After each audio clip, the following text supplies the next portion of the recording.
Alright, so today I just want to talk about Dave Ramsey's baby step 1 and how stupid we were.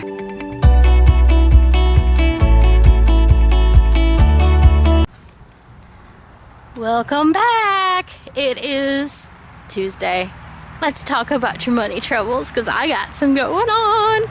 Alright, so today I just want to talk about Dave Ramsey's baby step 1 and how stupid we were because all the time we were in debt, which has probably been like, I don't know, most of my adult life. Like, I always had money in the bank for an emergency. Like, I think at one point I had $17,000 in the bank for emergency, but I had the same amount on my credit card and just had such a hard time like using that money to pay it off. I'm like, that's for an emergency, but I never used it for an emergency because when I had an emergency I didn't want to use it, so I put it on the credit card, which, like, I don't know, I think it was like back in 2000,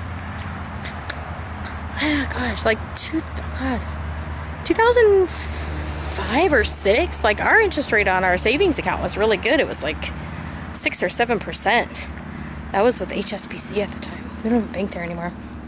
Sorry, it's really sunny. Like, we just never took that step, and it was just like a weird one because I don't know, I have no idea why that was so hard for us to do and why we didn't do it. And we did it when we decided to get debt free in 2014. We didn't go down to $1,000 though, because we're a multi-generational family. So we've got, like,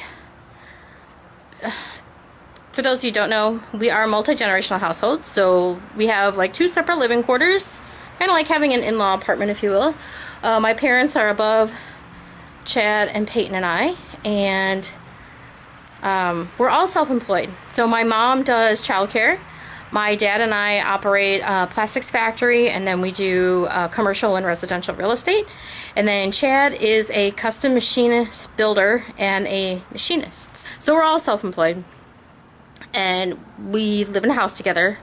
So while our budgeting for the most part is separate, the businesses are separate from each other. Mine and Chad's budget is separate from my parents', which is separate from the company's, but we they're kind of all intertwined because those, I mean, the income that funds our house comes from the businesses we own. So it kind of is like a little Russian nesting doll and how it works. And there's certain things that need to be paid for other people to get paid. Like, for a while it was more important that my dad make more money than I did when we were in a partnership because he had like legal fees and stuff that needed to get paid, where I didn't really have any bills at the time. So I was like, you know what, don't pay me, you know, get yourself out of debt. So in December of 2014, we decided as a whole to get out of debt altogether. Well, I was in charge of the money at that time, so I kind of decided that everybody was going to get out of debt, and not everybody agreed with me. No one agreed with me. No one agreed with me on being debt-free until January of 2017 is when Chad came on board, and then January of 2018 is when my parents came on board. But by that time, I had already gotten them out of debt, and it just worked to my dad's advantage because he was in this lawsuit, and he was trying to save some of his properties from being sold out from under him with everything that was going on. And I'll explain how to pay off your debt and raise your credit score and do your snowball at the same time in another video. Because, you know, when you're getting out of debt, it's kind of important to raise, I know Dave Ramsey says pay off this like smallest to largest debt. You can do that, and it does get a lot of momentum. And you know what, if your end goal is to not have a credit score at all, and you're just gonna be debt free, you don't plan on like going to get mortgages and all that, if you're like locked in your spot, that's fine. If you're not, you know, and part of your getting out of debt requires you to like renegotiate a loan where you can save thousands, sometimes tens of thousands of dollars a year by refinancing or lowering your interest rates, well, then you have to figure out how to do your snowball so that you're raising your credit score at the same time. My dad's credit score within 18 months went from a score of 628 to 850. And after talking to a banker, there was only one little key in his whole thing that was keeping him from having that score when he was at 628. And once I figured that out, it was gone. But anyway, back to Dave Ramsey's baby step 1.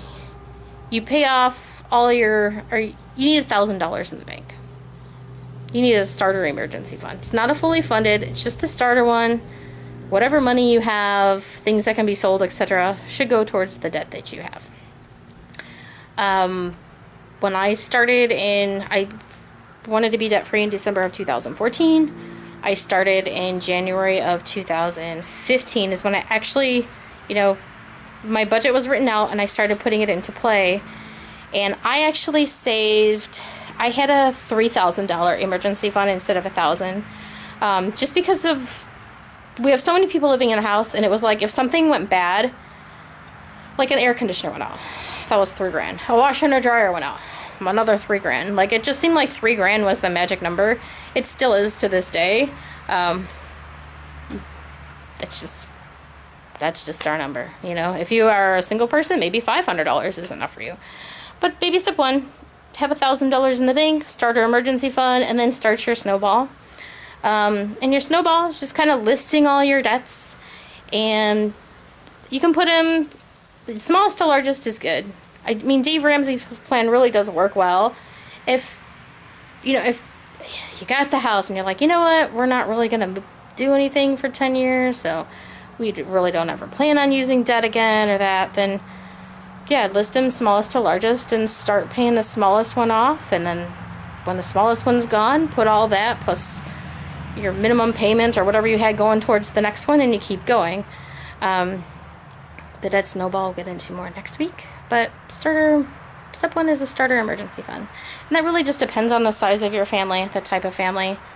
$1,000 is probably good for your average family of 4 or 5 mom, dad, kids. If you're, but your circumstance. So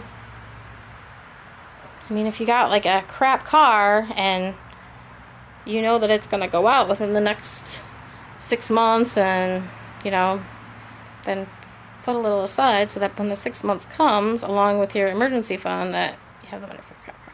That's getting too involved. But let's just say we'll stick to the $1,000 or whatever suits your family. Ours was $3,000. It worked well. And most every emergency we had was $3,000 or less, and during baby step 1 and 2, that was it. So that's baby step 1 recap. If you have any questions, message me, leave a comment below. My world is kind of big and weird because I got a lot going on. It's not just like a single family, so a lot of times I talk about my situation that doesn't really relate. But if you have a complicated situation that you can't figure out, like if you are a power of attorney for somebody, or that type of situation where you are caring for other people that have debt and you want to get them out of debt and that type of thing, I'm happy to help.